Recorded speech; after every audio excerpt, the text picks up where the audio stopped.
You own a bar of gold. Heavy, cold, ancient. It has survived empires, wars, collapses, revolutions. And yet, right now, it might be less powerful than a spreadsheet entry. That sounds wrong, but that's the world we live in. Because today, the most valuable asset on Earth isn't gold. It's liquidity. And once you understand why, you'll also understand why every financial crisis looks different on the surface, but is identical underneath. This matters right now because we are living in an economy addicted to speed, fast money, instant transactions, markets that move in milliseconds, governments that promise stability, then panic when cash disappears. Gold can't move that fast, but liquidity can. And power follows whatever moves fastest. So let's talk about how we got here. For most of human history, wealth meant something physical: land, cattle, silver, gold. If you had it, you had power. If you didn't, you didn't. But physical wealth had a problem. It was slow.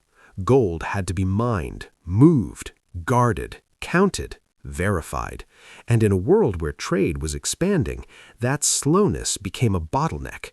So we invented something that changed everything: promises. First, paper claims on gold, then bank deposits, then credit, then digital money.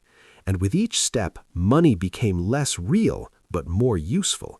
Because the real breakthrough wasn't abandoning gold, it was realizing that the economy doesn't run on wealth, it runs on flow. Liquidity is flow. It's the ability to turn anything into money right now at full value without friction. And the system started rewarding that ability above all else. That's when the balance of power shifted. Banks figured it out first. They realized that holding assets wasn't as profitable as controlling access to money. So they stopped asking, "What is this worth?" and started asking, "How fast can this be sold?" A house isn't valuable because it's a house. It's valuable because a bank will lend against it. A bond isn't valuable because it pays interest. It's valuable because someone else will buy it tomorrow. A stock isn't valuable because of profits. It's valuable because there's always a market. Liquidity became the hidden oxygen of the system. And like oxygen, you don't notice it until it disappears. This is where things get uncomfortable. Because liquidity is not a natural resource, it's manufactured. Central banks create it. Commercial banks multiply it. Markets depend on it. And everyone pretends it's permanent. But it's not. Liquidity only exists as long as everyone believes it does. Here's the math no one likes to talk about. Banks promise instant access to money that doesn't exist in full. Funds promise daily liquidity for assets that take months to sell. Markets price assets as if exits will always be open. They aren't. In calm times, this illusion works beautifully. In panic, it collapses instantly. That's why crises feel like heart attacks: sudden, violent, unpredictable. In 2008, it wasn't bad mortgages that froze the world. It was the disappearance of trust between institutions. In 2020, it wasn't a virus that broke markets. It was the fear that no one would buy anything. When liquidity vanishes, prices stop meaning anything, gold included. And here's the irony. When panic hits, everyone runs to gold for safety, but what they actually need is cash, not wealth, liquidity. That's why central banks don't save the system with gold. They save it with lines of credit, swap lines, and emergency facilities. They print flow, not value. And every time they do, liquidity becomes more powerful. This creates a strange, quiet hierarchy. Those who can create liquidity, banks, governments, central institutions, sit at the top. Those who rely on it, businesses, workers, savers, sit below.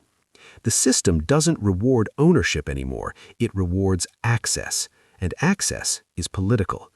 This is why markets feel disconnected from reality, why asset prices soar while wages stagnate, why crashes hurt the same people every time, because liquidity flows upward first, always. The long-term risk isn't inflation or deflation, it's dependence. An economy that can't survive without constant liquidity injections becomes fragile, not weak, fragile, like glass that looks solid until it shatters. Gold still matters, it still stores value, it still survives, but it no longer controls the game. The game is about who gets money first, fastest, and cheapest. And that should make you uneasy.